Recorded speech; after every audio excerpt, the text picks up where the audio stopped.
How to use the Etrex 10. The Etrex 10 is a separate GPS device to your Samsung. The Etrex 10 is more accurate at finding your location and is added safety if batteries run flat on your Android device. Many monitors like to use the Etrex 10 for navigation and save the batteries on the Android. Turn on the Etrex 10 by pressing the bottom right power key, labelled Light, to navigate to a waypoint. The Etrex 10 opening screen should be the menu. If not, press the menu key to open the menu.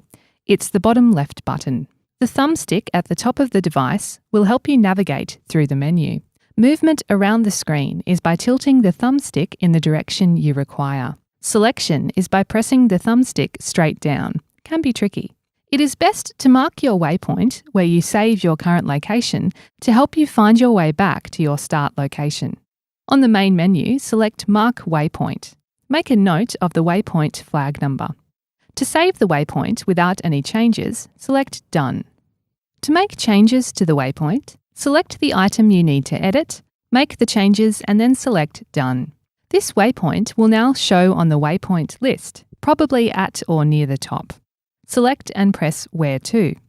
Select Waypoints. If a keyboard comes up over the waypoint list, use the back button to clear it. You can either use the thumbstick to move up or down the list one at a time, or use the zoom keys, found on the left side of the device, to scroll up or down several at a time. Select your waypoint and then press the thumbstick down.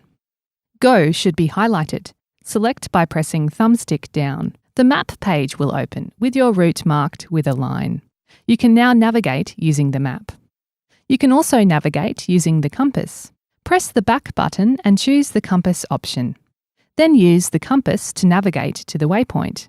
When you need to stop the navigation or find the next mound, the back button will return you to the menu. Select Where To, then Stop or find another. You can check the battery levels on the bottom left of the menu page. If the batteries are flat, remove the back cover by lifting and turning the silver clip. Use 2 AA batteries. The GPS device does not need to have continuous battery power to keep data, so you can store it without batteries.